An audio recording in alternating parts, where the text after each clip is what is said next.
Hello good morning class. आज हम आपके चैप्टर हाइगेंस के द्वितीय तरंग सिद्धांत के न्यूमेरिकल पार्ट को सॉल्व करेंगे। जो इसमें आंकिक क्वेश्चन पूछे गए हैं उनको आज सॉल्व किया जाएगा। तो इसमें जो भी आपने फार्मूले आपने पढ़े हैं, जो भी आपने थ्योरी पोर्शन पढ़ा है, उसी बेसिस पर आपके जो है ये न्यूमेरिकल आपके जो है सॉल्व होने हैं। तो आइए क्वेश्चन नंबर पहला आपके जो है न्यूमेरिकल है उसका लिया जाए। तो क्वेश्चन नंबर आपका जो पहला है, क्वेश्चन कह रहा है आपका न्यूमेरिकल का पहला क्वेश्चन, एक वर्णीय प्रकाश की किरण, कोई आपके एक वर्णीय प्रकाश की किरण है और छोटे कोष्टक में दे रहा lambda is equal to 6000 angstrom, 6000 angstrom वायु से जल में प्रवेश कर, यानी कोई एक वर्णीय प्रकाश की किरण आपकी है, वो वायु से क्या कर रही है आपकी जल में प्रवेश कर रही है। जल में इसकी चाल तथा तरंग दैर्ध्य आपको ज्ञात करना। तो जल में इसकी चाल कितनी है प्रकाश की वो ज्ञात करनी है और साथ ही साथ जल में इसकी तरंग दैर्ध्य कितनी है आपको वो भी ज्ञात करनी है। और कोष्टक में दे रहा है आपका कुछ मान, वायु में प्रकाश की चाल दे रहा है, पर वायु में प्रकाश की चाल को c से दर्शाते हैं। तो c बराबर दिया आपका 3.0 गुणे 10 के पावर 8 मीटर पर सेकेंड, ये c का मान दे दिया गया। c is equal to 3.0 into 10 की पावर 8 मीटर पर सेकेंड। उसके बाद दिया गया आपका जल का अपवर्तनांक भी दिया गया है। तो जल का जो अपवर्तनांक दे रहा है वो 4/3 दे रहा है। कितना दे रहा है 4/3 दे रहा है।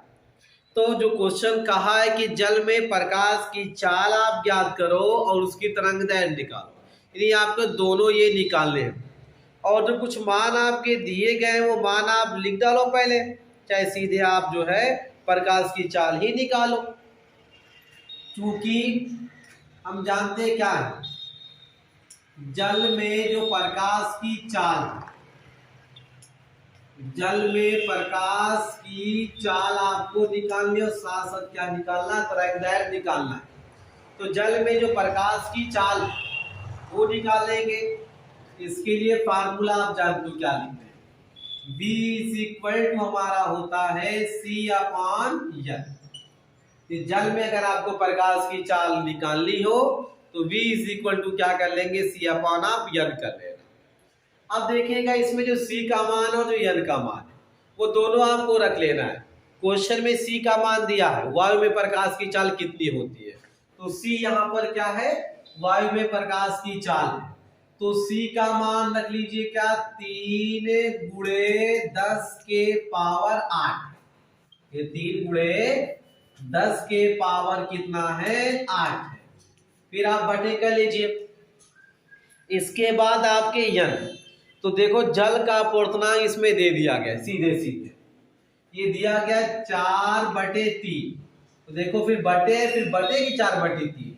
अगर थोड़ा इसको तो आप सिंपली आप लिखना चाहो तो 3 गुणे 10 के पावर 8 भाग का निशान लगाओगे 4/3, क्योंकि जो बटे में है उसको भाग में लिख देना, भागा 4/3। फिर क्या करेंगे, 3 गुणे 10 के जो पावर 8 है, जहां भाग लगा गुणे लगा देना, ये हर अंश बन जाएगा और अंश हर बन जाएगा 3/4, 3/4 के।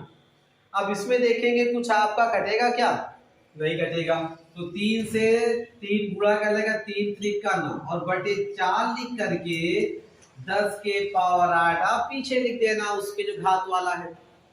अब 4 का भाग 9 में कराएंगे, 4 का पढ़ा 9 में 4 गुना 8, बचा आपका 1 10 होगा पॉइंट लगा करके, तो 4 गुना 8 2 होगा, फिर 20 बन जाएगा, 4 5 20, 2.25 इंटू करके 10 के पावर आपका 8 हो जाएगा।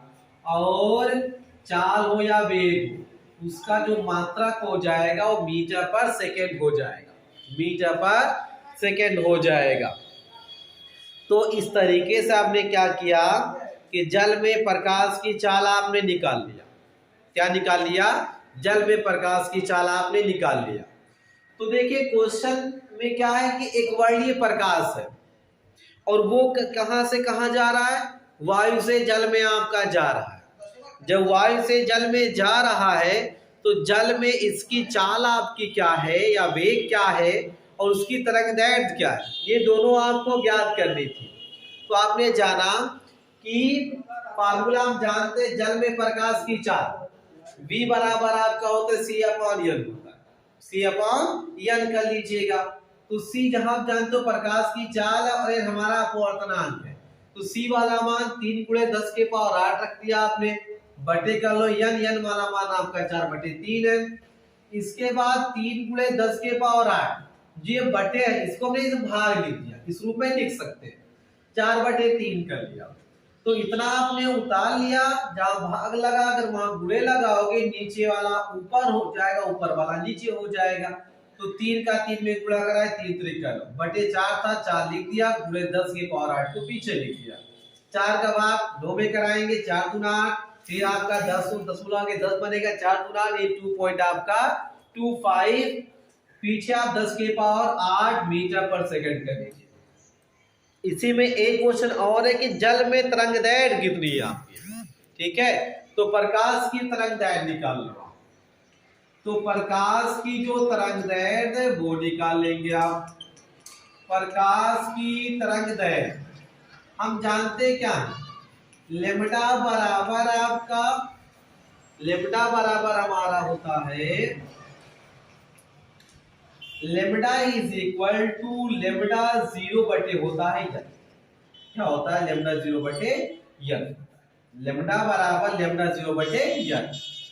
अब लेम्डा 0 वाला मान दिया गया तो क्वेश्चन में 6000 एंगस्ट्रॉम, तो आप लिख लेंगे 6000 एंगस्ट्रॉम बटे n वाला जो मान हमारा है, n वाला मान अपवर्तनांक का 4/3 दिया हुआ, इसको 4/3 लिख दो आप, कितना लिख दो, 4/3 लिख दिया आपने।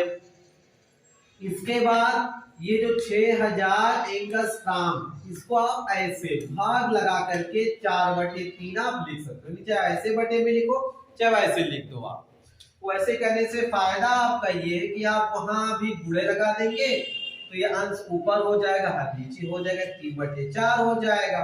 काट लीजिए आप, 6 × 18 और पीछे 3 0 एंगस्ट्रॉम बटे रहेगा 4।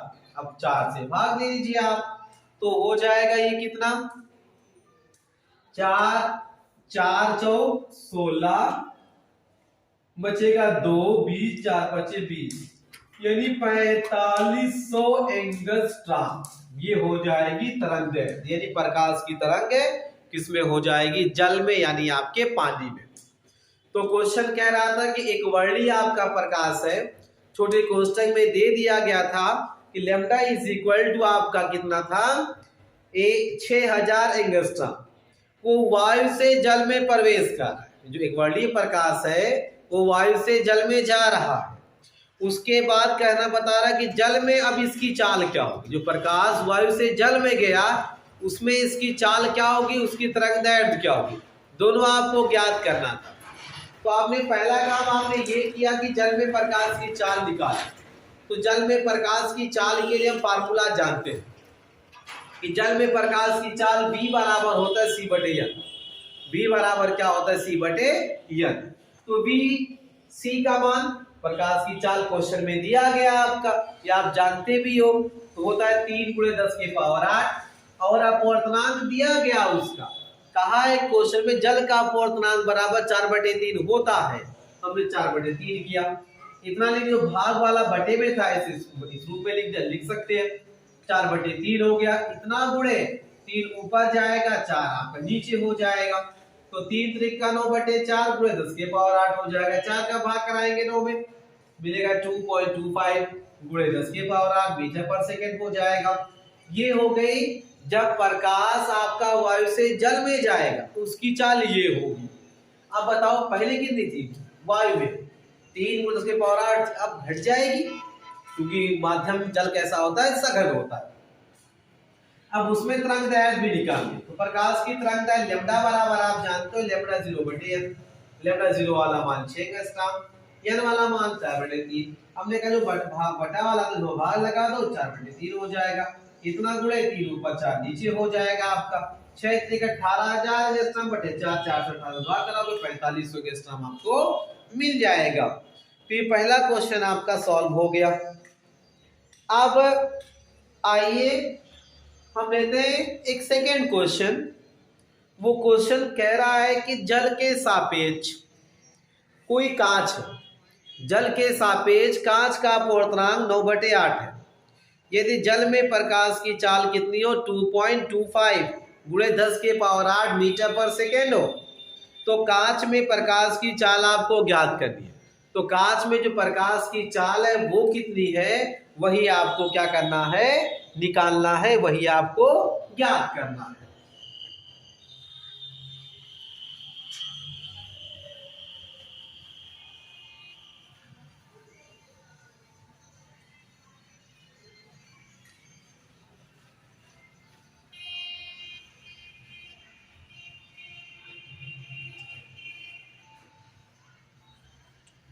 नेक्स्ट क्वेश्चन इसमें कहा है जल के सापेक्ष कांच का अपवर्तनांक 9/8 दिया गया है। ये जल के सापेक्ष कांच का, तो जल पहले कांच आपका बाद में, तो जल के n होता अपवर्तनांक, जल के सापेक्ष कांच WNG इज इक्वल टू, ये आपका दिया गया 9/8 दिया गया, कितना दिया गया 9/8। जल के सापेक्ष कांच का अपवर्तनांक लिया गया कितना आपका 9/8 लिया गया। यदि जल में प्रकाश की चाल, किसमें कह रहा है, यदि जल में प्रकाश की चाल आपकी ली गई है 2.25 गुणे 10⁸, जल में प्रकाश की चाल, तो जल में प्रकाश की चाल v, नीचे आप बेस में w करते हैं, v से हो जाएगा वेग यानी चाल और w से हो जाएगा वाटर, वाटर माने आपका हो जाएगा जल। तो जल में प्रकाश की चाल दे रहा है कितना 2.25 गुणे 10⁸, 2.25 गुणे 10⁸ कितना आपका है 8 दिया गया है मीटर पर सेकेंड। कितना दिया गया मीटर पर सेकेंड दे दिया गया। तो अब कह रहा है कि कांच में प्रकाश की चाल आप बताओ, तो कांच में प्रकाश की चाल कितनी हो जाए, यानी आपको Vg निकालना है। G मतलब हो जाएगा ग्लास, G मतलब हो जाएगा ग्लास और V से क्या हो जाएगा आपका वेग, यानी आप कहते हो चाल कहते हो आप, ठीक है। तो Vg बराबर क्या हो जाएगा कि जल में प्रकाश की चाल बटे आपका हो जाएगा WNG, मतलब जल के सापेक्ष कांच का अपवर्तनांक, ये फार्मूला हो जाएगा। यानी कांच में प्रकाश की चाल बराबर आपका हो जाएगा जल में प्रकाश की चाल बटे हो जाएगा WNG, यानी जल के सापेक्ष कांच का अपवर्तनांक। तो VW बराबर हो जाएगा 2.25 गुणे 10⁸ बटे WNG, मतलब हो जाएगा 9/8 हो जाएगा। अब इन्हीं को सॉल्व कर लेना, इन्हीं को हल कर लेना। तो 2.25 गुणे 10⁸, चाहे तो ऐसे भाग में लिख दो आप, भाग रूप में, बटे कितना रहेगा 9/8। तो 2.25 गुणे करके 10⁸, गुणे लगा लीजिएगा, ये 8 ऊपर हो जाएगा 9 आपका नीचे हो जाएगा, 8 बटे कितना हो गया 9 हो गया।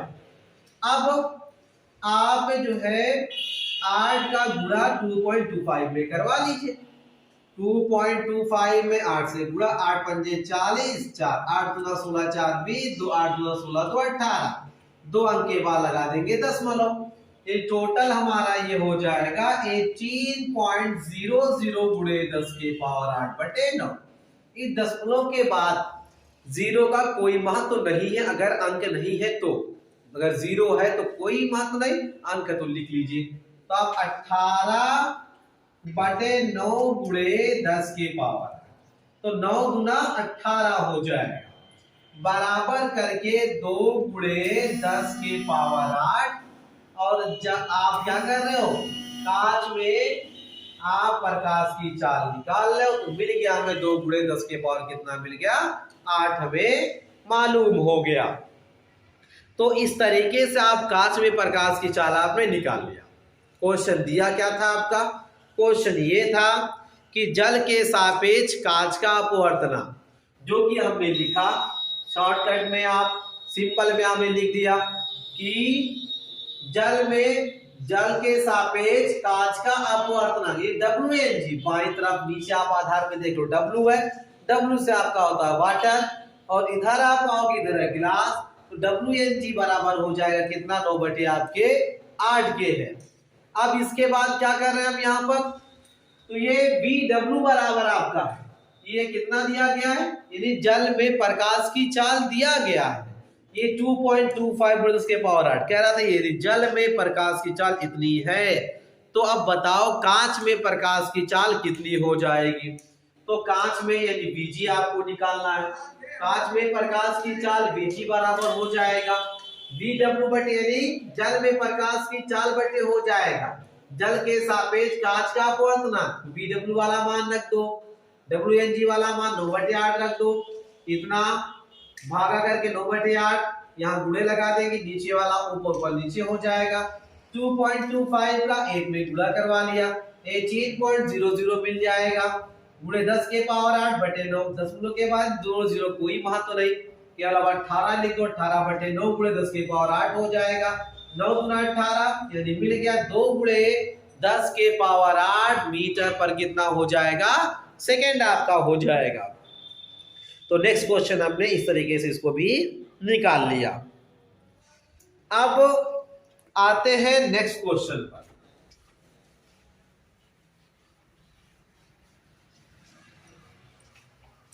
हाइगेंस के द्वितीय तरंग सिद्धांत में आप न्यूमेरिकल के आप तीसरे क्वेश्चन पे हम आ रहे हैं। तो तीसरा क्वेश्चन है, उस माध्यम का अपवर्तनांक ज्ञात करो। क्या करना आपको, उस माध्यम का अपवर्तनांक निकालना है जिसमें प्रकाश की चाल दिया गया है। प्रकाश की चाल है 2 गुणे 10 के पावर 8 2 गुणे 10 के पावर 8 मीटर पर सेकेंड, यानी कोई माध्यम है, उस माध्यम का अपवर्तनांक आपको ज्ञात करना है, यानी का मान आपको निकालना है। और क्वेश्चन दिया गया है जिसमें प्रकाश की चाल, जो भी माध्यम है उस माध्यम में प्रकाश की चाल दिया गया 2 गुणे 10 के पावर 8 दिया गया। अब कह रहा निर्वात में प्रकाश की चाल 3 गुणे 10 के पावर 8 मीटर पर सेकेंड। जो निर्वात है वो निर्वात में जो प्रकाश की चाल दी गई है 3 गुणे 10 के पावर 8 मीटर पर सेकेंड दी गई। अब आपको अपवर्तनांक वही निकालना है। तो क्या क्या दिया गया पहले वो आप लिख लो। तो क्वेश्चन में दिया गया अब माध्यम का अपवर्तनांक यानी n आपको निकालना, तो n बराबर हो गया क्वेश्चन मार्क हो गया आपका। फिर इसके बाद आइए प्रकाश की चाल दिया गया है, माध्यम में प्रकाश की चाल, तो माध्यम में प्रकाश की चाल आप लिख लो, माध्यम में प्रकाश की चाल। चलिए इसको आप दर्शा दिया आपने किससे, v से दर्शा दिया। v बराबर लिया गया 2 गुणे 10 के पावर 8 मीटर पर सेकेंड लिया गया, 2 गुणे 10 के पावर 8 मीटर पर सेकेंड है। और निर्वात में प्रकाश की चाल, तो निर्वात में भी आप लिख लो, तो निर्वात में जो प्रकाश की चाल है उसको आप उसको दर्शाएंगे c से। तो c का मान जो दिया गया वो 3 गुणे 10 के पावर 8 मीटर पर सेकेंड दिया। क्वेश्चन में आपको ज्ञात ये करना है कि माध्यम का अपवर्तनांक निकालना है। तो उस माध्यम का अपवर्तनांक क्या है वो आपको ज्ञात करने हैं।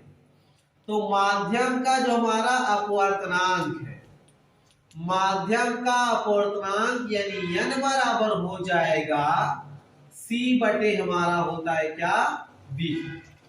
माध्यम का अपवर्तनांक n बराबर हो जाएगा c बटे आपका b।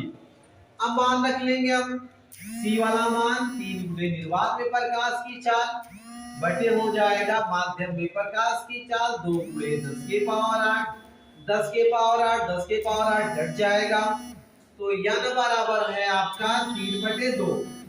2 से भाग करा लेंगे 3 में तो मिलेगा 1.5। ठीक है, ये आपके उस माध्यम का क्या मिल जाएगा, अपवर्तनांक ज्ञात हो जाएगा। इसमें हमारा क्या क्या दिया हुआ था कि निर्वात में प्रकाश की चाल और साथ साथ जो उस माध्यम में दोनों प्रकाश की चाल दिया हुआ है, n बराबर c/v।